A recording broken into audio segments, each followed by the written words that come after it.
All right, so I'm going to show you guys a little bit about how to control volume in Premiere, and where that comes into play, where that's helpful is, one, it'll make your project sound better, because when you have elements that are competing with each other, it's hard to understand them, it's hard to listen to, and it's really going to hurt people's enjoyment of the things you're watching. The other thing is thinking about what's broadcast safe.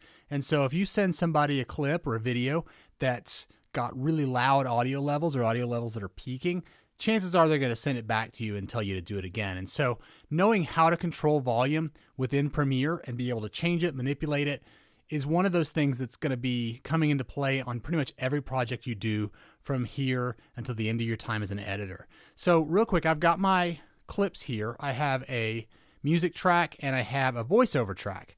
And one of the things that's you'll see really quickly is that they're sort of both, when they're combined, a little too loud. So I'm going to play this and we're going to watch the audio meters and we're going to see some issues start to arise.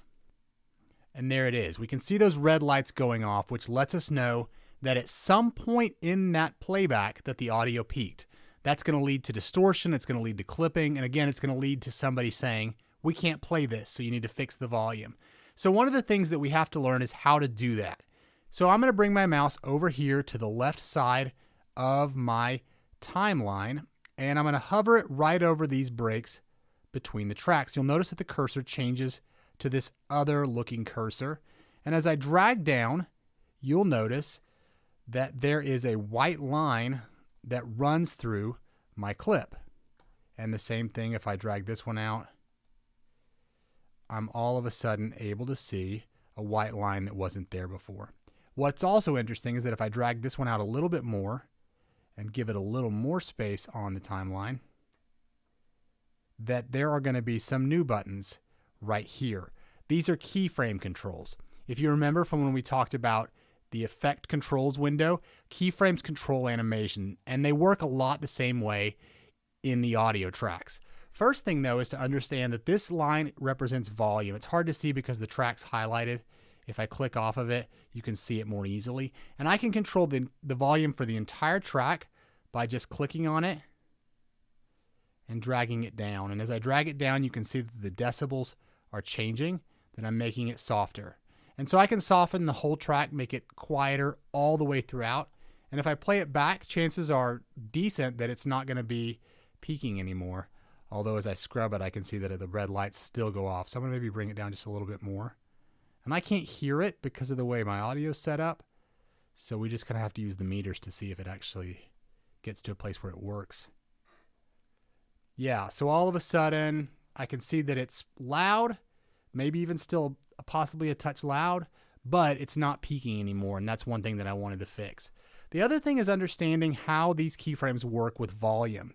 And the best way to do this is to come over here to our little toolbar and grab this icon that looks like an old-timey pen. And I'm going to click that and select it. And then I can come right here.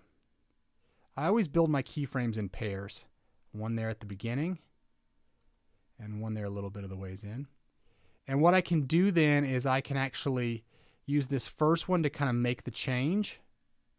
Drag down. And that second one acts as a kind of hinge.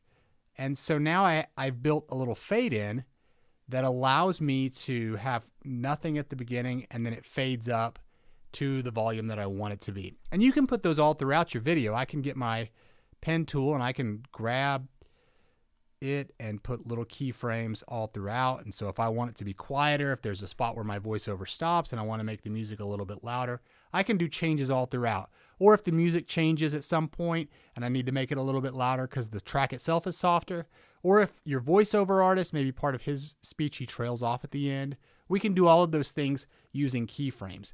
And again, just kind of thinking about how we build them, and then we can create little changes in the way that they operate and play back. These other buttons are there to control how to get to them. We can use these arrows to actually just jump from keyframe to keyframe. We can also, whenever we're hovering over one, I can click on this button and immediately remove it. And I can click on some more and remove them that way as well.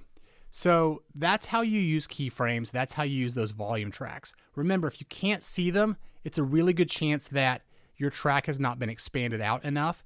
And so if you don't ever see those audio controls, just drag these tracks, make them bigger. You can make them even bigger if you want more control and more finesse over the audio to allow you to make some of those changes that will make it sound better, make it fit better, and make it broadcast legal for your potential clients.